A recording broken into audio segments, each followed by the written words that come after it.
రెడికా breaking news చూస్తున్నాం. దేశవ్యాప్తంగా ఉన్న మావోయిస్టుల ఉనికి లేకుండా చేయడమే లక్ష్యంగా కేంద్ర ప్రభుత్వం వివిధ రాష్ట్రాలతో కలిసి ముందుకెళ్తోంది. ఇందులో భాగంగా ఇటీవల కొద్ది రోజులుగా ఆపరేషన్ కగార్ పేరుతో అడవులను జల్లెడపడుతూ మావోయిస్టులను హతమారుస్తున్నారు. ఇప్పటికే వందల సంఖ్యలో మావోయిస్టులు ఎన్కౌంటర్లో మరణించారు. వీరిలో గత కొన్ని దశాబ్దాలుగా పార్టీలో ఉన్న కీలక నేతలు కూడా ఉన్నారు. అయితే మావోయిస్టులపై కేంద్ర బలగాల చర్యలను మానవ హక్కుల సంఘాలు తీవ్రంగా ఖండిస్తున్నాయి. వారితో శాంతి చర్చలు జరపాలని డిమాండ్ చేస్తున్నారు.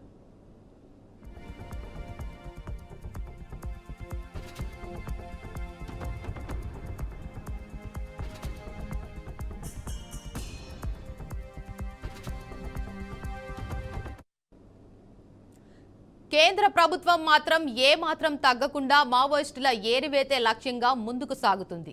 ఈ క్రమంలో ఆపరేషన్ కగార్ను నిరసిస్తూ ఈ నెల 20న ఏపీ తెలంగాణ రాష్ట్రాల బంద్కు మావోయిస్టు నేతలు పిలుపునిచ్చారు. తెలుగు రాష్ట్రాల బంద్కు ప్రజలు సహకారం అందించి విజయవంతం చేయాలని కోరుతూ మావోయిస్టు నేత జగన్ పేరుతో ఓ లేఖను విడుదల చేశారు. కాగా మావోయిస్టు నేతలు బంద్కు పిలుపునివ్వడంతో అప్రమత్తమైన బలగాలు ఏఓబీ తెలంగాణ ఛత్తీస్గఢ్ సరిహద్దులతో పాటు అటవీ ఏజెన్సీ ప్రాంతాల్లో భద్రతను ముమ్మరం చేశాయి. ఇరువైపులా వెళ్లే వాహనాలను క్షుణ్ణంగా తనిఖీలు చేస్తున్నారు. దీంతో సరిహద్దు ప్రాంతాల్లో పరిస్థితి ఒక్కసారిగా మారిపోయింది.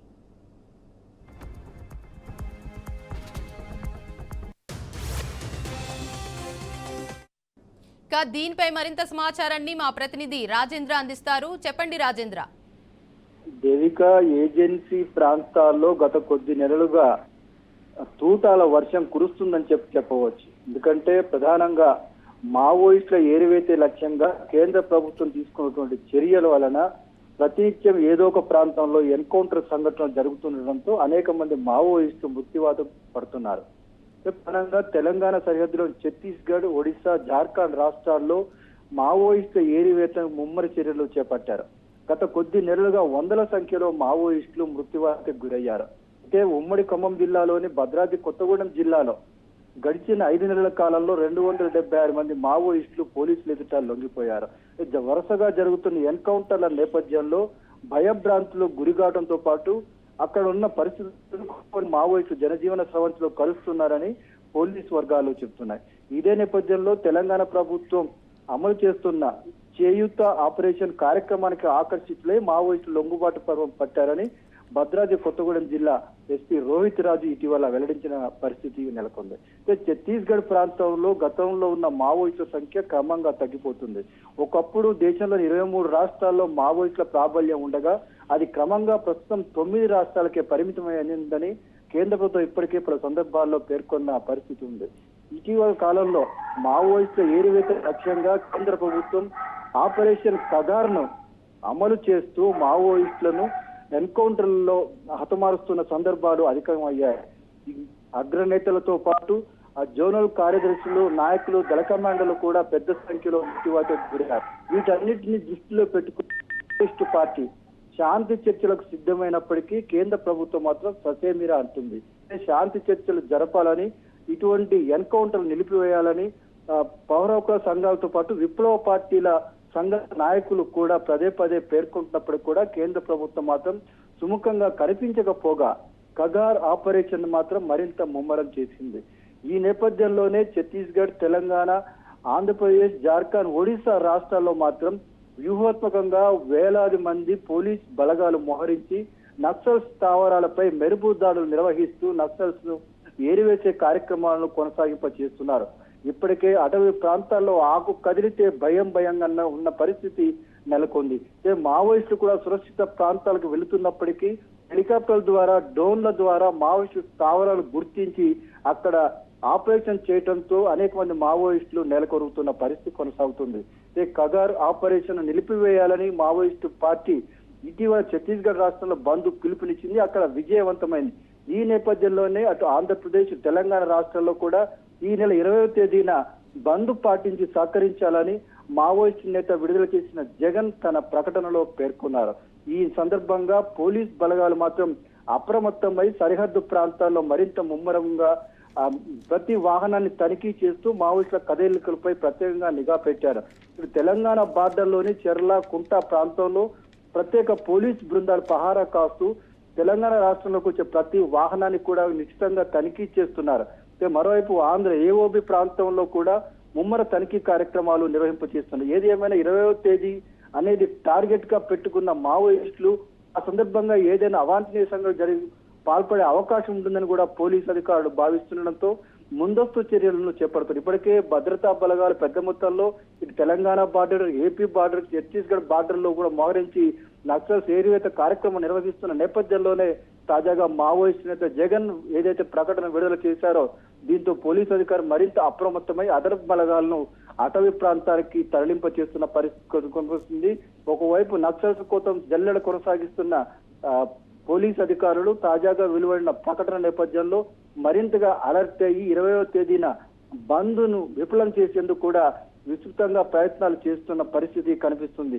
ఒకవైపు పోలీస్ బలగాలు, మరోవైపు నక్సల్స్ మధ్య 20వ తేదీన ఎలాంటి అవాంఛనీయ సంఘటనలు జరుగుతాయనే ఒక భయాందోళన మాత్రం ఏజెన్సీ ప్రాంతాల్లో గిరిజన కుటుంబాలు ఉన్నాయి. దేవిక అయితే రాజేంద్ర, ఇదివరకే కేంద్రం నుంచి 2 సార్లు విడుదలైంది లేక స్పందించలేరు కదా, మరి ఇప్పుడు స్పందించే ఛాన్స్ ఉందంటారా? అంటే 2 సార్ల లేఖ విడుదలైనప్పుడు కూడా స్పందించలేదనేది వాస్తవం. కానీ అప్పటి పరిస్థితులు వేరు, ఇప్పుడున్న పరిస్థితులు వేరు. ఎందుకంటే కగార్ ఆపరేషన్ పేరుతో గత నెలలో ఏదైతే అనేక మంది చనిపోవడంతో పాటు కేంద్ర నాయకత్వానికి సంబంధించిన కేశవరావు మరికొంతమంది కూడా మృత్యువాదికి గురైన నేపథ్యంలో మావోయిస్టుల పార్టీ మరింత సీరియస్ గా ఉన్నందునే పార్టీని బలోపేతం చేసుకోవడంతో పాటు మావోయిస్టుల ఆత్మస్థైర్యాన్ని నెలకొల్పేందుకు ఈ బంద్ కు పిలుపునిచ్చినట్టుగా తెలుస్తా ఉంది. బంద్ ను సక్సెస్ చేస్తే మావోయిస్టు క్యాడర్ లో మనోధైర్యాన్ని పెంచవచ్చనే ఒక యోచనతోనే మావోయిస్టు నేతలు ఈ బంద్ పిలిపించినట్టుగా తెలుస్తుంది. దీన్ని సక్సెస్ చేసేందుకు కూడా ఏదైనా అవాంఛనీయ సంఘటనలు పాల్పడే అవకాశాలు కూడా కనిపిస్తున్నాయి. Devika right, thank you Rajendra.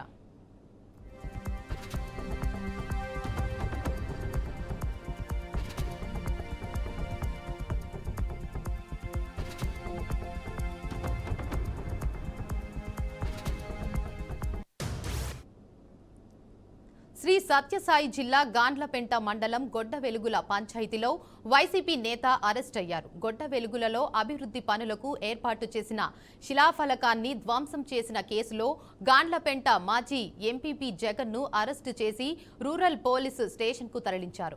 ఈ కేసుపై విచారణ జరుగుతూ ఉండడంతో వైసీపీకి చెందిన అత్తర్ చాంద్ బాషా, పూల శ్రీనివాసులు రెడ్డి మరి ఇంకా కొంతమంది నేతలతో పెద్ద సంఖ్యలో పోలీస్ స్టేషన్ పైకి వెళ్లి హల్చల్ చేశారు.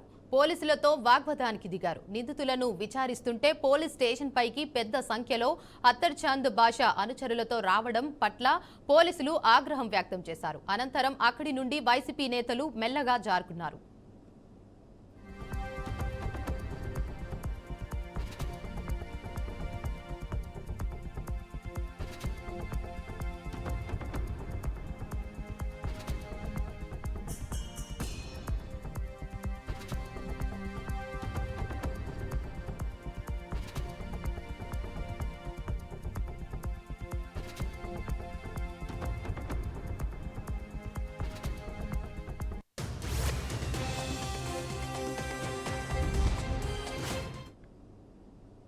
నగరం నడిబొడ్డున దర్జాగా సుమారు 80 కోట్ల విలువ చేసే ఖాళీ ప్రభుత్వ స్థలాన్ని ప్రైవేటు వ్యక్తులు కబ్జా చేశారు. గతంలో ఇదే స్థలాన్ని కబ్జా చేసి షెడ్డు నిర్మించడంతో అధికారులు జోక్యం చేసుకున్నారు. కబ్జాదారులపై కేసులు నమోదు చేసి స్థలంలో ప్రభుత్వ బోర్డు ఏర్పాటు చేశారు. ఇవాళ తాజాగా ఆదివారం సెలవు దినం కావడంతో మళ్లీ స్థలం చుట్టూ బ్లూ షీట్ల ఏర్పాటు చేశారు. అధికారులు అంతా సెలవుల్లో ఉంటారని భావించి కబ్జాకు పాల్పడ్డారు. నెల రోజుల క్రితం కబ్జాకు ప్రయత్నించగా షేక్పేట మండల అధికారులు అడ్డుకున్నారు. తాజాగా ఇవాళ మళ్లీ ఎవరూ లేనిది చూసి స్థలం చుట్టూ షీట్లు ఏర్పాటు చేశారు. దీనిపై అధికారులు ఏ విధంగా స్పందిస్తారో చూడాలి.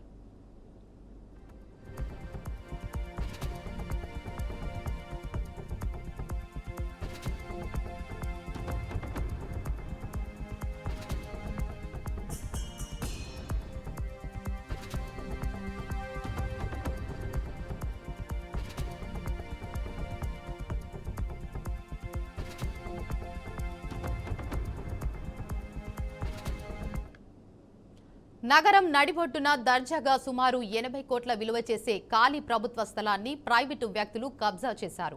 గతంలో ఇదే స్థలాన్ని కబ్జా చేసి షెడ్డు నిర్మించడంతో అధికారులు జోక్యం చేసుకున్నారు. కబ్జాదారులపై కేసులు నమోదు చేసి స్థలంలో ప్రభుత్వ బోర్డు ఏర్పాటు చేశారు. ఇవాళ తాజాగా ఆదివారం సెలవు దినం కావడంతో మళ్లీ స్థలం చుట్టూ బ్లూ షీట్లు ఏర్పాటు చేశారు.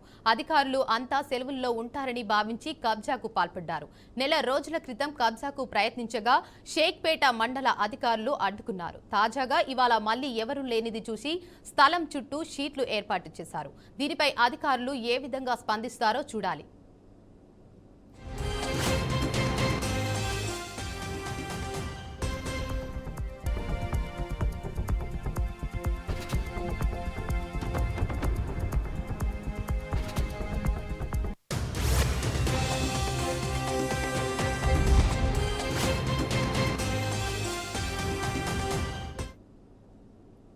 నిర్మల్ జిల్లా బాసరలో ఘోర విషాదం చోటు చేసుకుంది. గోదావరిలో స్నానానికి వెళ్లిన 5 వ్యక్తుల్లో 4 మృతి చెందినట్లు స్థానికులు తెలిపారు. మృతులు హైదరాబాద్ చింతల్ వాసులుగా గుర్తించారు. వారంతా ఒకే కుటుంబానికి చెందారని సమాచారం. ఇంకొకరు గల్లంతవ్వగా అతని కోసం అధికారులు గాలింపు చర్యలు చేపట్టారు. సమాచారం అందుకున్న పోలీసులు ఘటనా స్థలానికి చేరుకొని కేసు నమోదు చేసి దర్యాప్తు కొనసాగిస్తున్నట్లు వెల్లడించారు.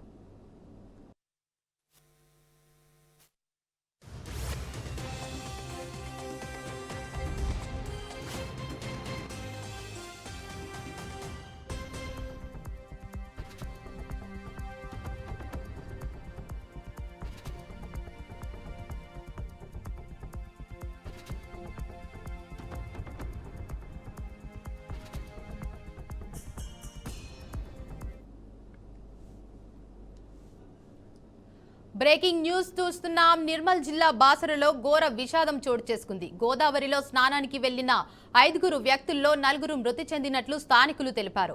మృతులు హైదరాబాద్ చింతల్ వాసులుగా గుర్తించారు. వారంతా ఒకే కుటుంబానికి చెందారని సమాచారం. ఇంకొకరు గల్లంతవ్వగా అతని కోసం అధికారులు గాలింపు చర్యలు చేపట్టారు. సమాచారం అందుకున్న పోలీసులు ఘటనా స్థలానికి చేరుకొని కేసు నమోదు చేసి దర్యాప్తు కొనసాగిస్తున్నట్లు వెల్లడించారు. ఇక దీనిపై మరింత సమాచారాన్ని మా ప్రతినిధి శ్యామ్ అందిస్తారు. శ్యామ్, దేవిక, హైదరాబాద్ లోని దిల్సుఖ్ నగర్ అదేవిధంగా చింతల్ కాచిగూడలో నివాసం ఉండే రాష్ట్రానికి చెందిన ఒకే కుటుంబానికి చెందిన 18 మంది అమ్మవారి దర్శనానికి అయితే వచ్చారు. ఈ రోజు సండే కావడంతో వీళ్ళందరూ కూడా నిర్మల్ జిల్లా బాసర్లో అని సరస్వతి అమ్మవారిని దర్శించుకోవడానికి రాగా అయితే ముందుగా గోదావరి నదిలో స్నానం చేసి ఆ తర్వాత అమ్మవారిని దర్శించుకునేందుకు అయితే సిద్ధమయ్యారు. ఈ క్రమంలోనే ముందుగా వీళ్ళు గోదావరి నది దగ్గరికి వెళ్ళేసి స్నానం చేయడానికి దగ్గరికి వెళ్ళారు. అందులో నుండి ఈ 18 మంది నుండి 5 మాత్రం ముందుగా గోదావరి నదిలోకి దిగడంతో ఆ గోదావరి నదిలో వీళ్ళు గల్లంతయ్యారు. అయితే వీళ్ళందరూ కూడా విషయం తెలుసుకున్న పోలీసులకు సమాచారం ఇవ్వడంతో విషయం తెలుసుకున్న పోలీసులు అక్కడికి చేరుకొని అయితే గజ ఈతగాలను పిలిపించి అయితే గాలింపు చర్యలు చేపట్టారు. ఈ గాలింపు చర్యల్లో 4 యువకుల మృతదేహాలు అయితే బయటపడ్డాయి. ఈ 4 మృతదేహాలను కూడా బైన్స్ ఆసుపత్రికి తరలించినట్టు తెలుస్తుంది. దేవిగా, రైట్, థ్యాంక్ యూ శ్యామ్.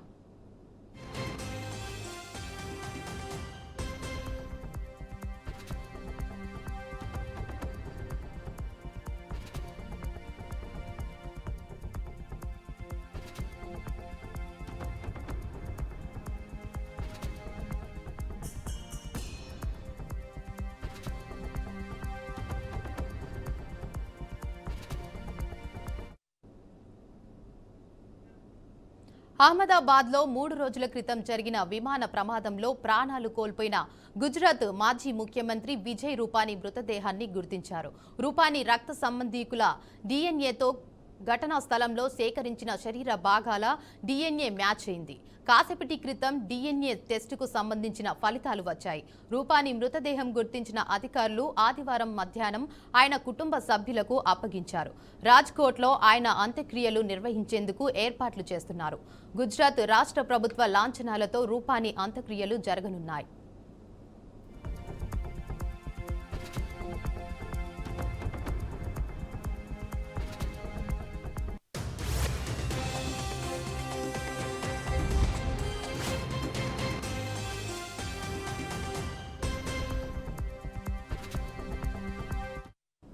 ఇక అహ్మదాబాద్ ఎయిర్ ఇండియా దుర్ఘటనలో 242 మంది ప్రయాణికుల్లో కేవలం ఒక్కరు మాత్రమే ప్రాణాలు దక్కించుకున్నారు. మృతుల్లో గుజరాత్ మాజీ సీఎం విజయ్ రూపానీ కూడా ఉన్నారు. అయితే రూపానీ 2 సార్లు తన విమాన ప్రయాణాన్ని రద్దు చేసుకున్నారు.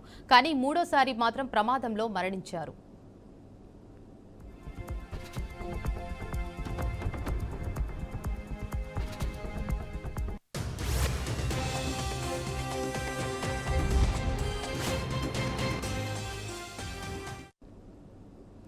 నిజానికి రూపానీ తన భార్య పిల్లలని కలిసేందుకు ఎయిర్ ఇండియా ప్రమాదం జరిగిన జూన్ 12న లండన్ వెళ్లాలని అనుకోలేదు. మే 19న AI-171 విమానంలో టికెట్ బుక్ చేసుకుని జూన్ 25న భారతదేశానికి తిరిగి రావాలని అనుకున్నారు. ప్రణాళికల్లో మార్పుతో రూపానీ మే 19 టికెట్ రద్దు చేసుకున్నారు. మరోసారి జూన్ 5న లండన్ వెళ్లాలని అనుకున్నారు. రెండోసారి కూడా ఫ్లైట్ టికెట్ రద్దు చేసుకున్నారు.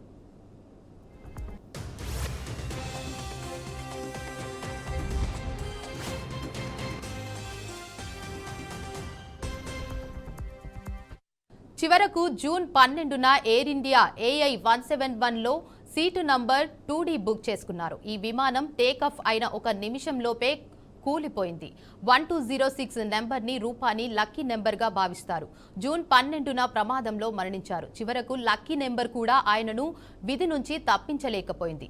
రూపానీ కార్లు, స్కూటర్ నెంబర్లు 1206 కావడం విశేషం.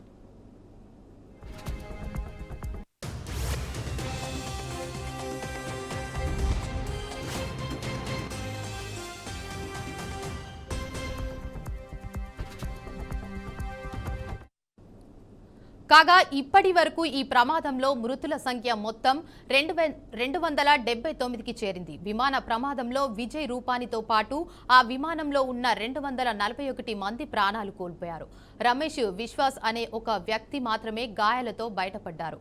అదేవిధంగా విమానం బీజే మెడికల్ కాలేజీ హాస్టల్పై పడటంతో అందులోని పలువురు వైద్యులు, సిబ్బంది ప్రాణాలు కోల్పోయారు. గాయపడ్డ వారిలో కూడా పరిస్థితి విషమించి కొందరు ప్రాణాలు కోల్పోయారు. దాంతో బీజే హాస్టల్ మృతుల సంఖ్య 38కి పెరిగింది. మొత్తం మృతుల సంఖ్య 279కి చేరింది.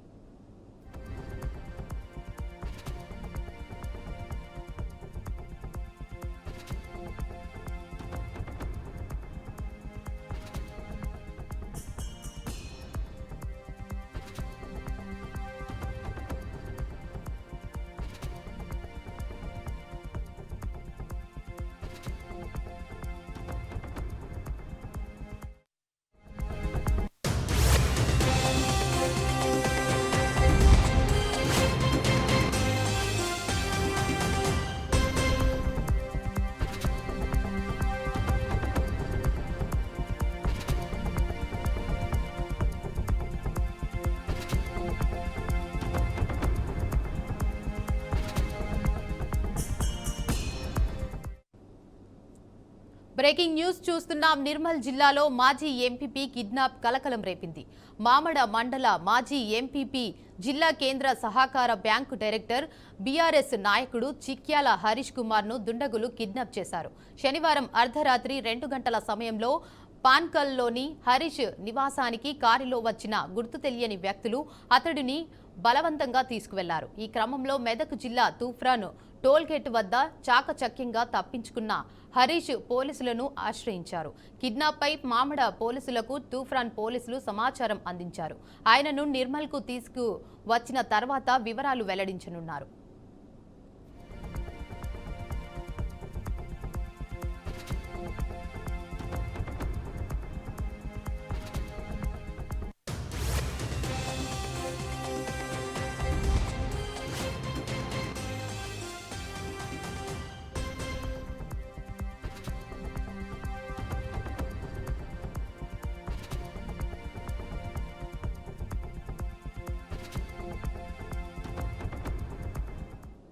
బ్రేకింగ్ న్యూస్ చూస్తున్నాం. నిర్మల్ జిల్లాలో మాజీ ఎంపీపీ కిడ్నాప్ కలకలం రేపింది.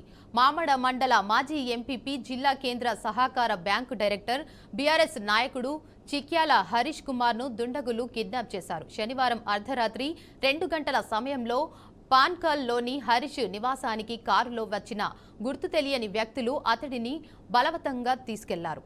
ఈ క్రమంలో మెదక్ జిల్లా తూప్రాన్ టోల్గేట్ వద్ద చాకచక్యంగా తప్పించుకున్న హరీష్ పోలీసులను ఆశ్రయించారు. కిడ్నాప్ పై మామడ పోలీసులకు తూప్రాన్ పోలీసులు సమాచారం అందించారు. ఆయనను నిర్మల్కు తీసుకువచ్చిన తర్వాత వివరాలు వెల్లడించనున్నారు.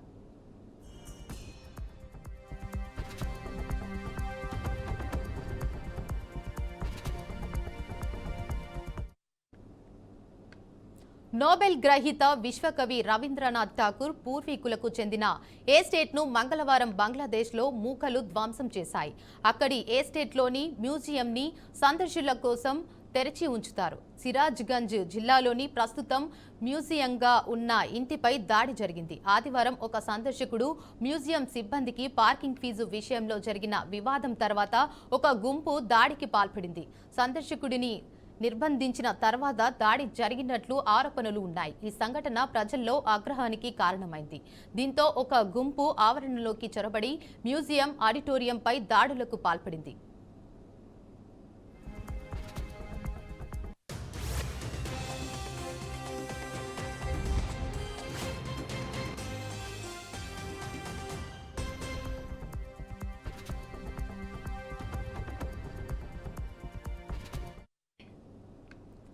అయితే ఈ ఘటనపై భారతదేశ విదేశాంగ మంత్రిత్వ శాఖ తీవ్ర అసంతృప్తి, ఆందోళన వ్యక్తం చేసింది. జూన్ 8, 2025న గురుదేవ్ రవీంద్రనాథ్ ఠాగూర్ పూర్వీకుల ఇంటిపై ఒక గుంపు జరిపిన జుగుప్సాకరమైన దాడి మరియు విధ్వంసాన్ని మేము తీవ్రంగా ఖండిస్తున్నాము అని అధికార ప్రతినిధి రణధీర్ జైస్వాల్ అన్నారు. ఇటీవల కాలంలో బంగ్లాదేశ్లో ఉగ్రవాదం పెరుగుతోందని, ఇది బంగ్లాదేశ్ సంస్కృతి వారసత్వాన్ని తొలగించడానికి తీవ్రవాదులు క్రమబద్ధంగా చేస్తున్న దాడికి నిదర్శనమని చెప్పారు. నేరస్తులపై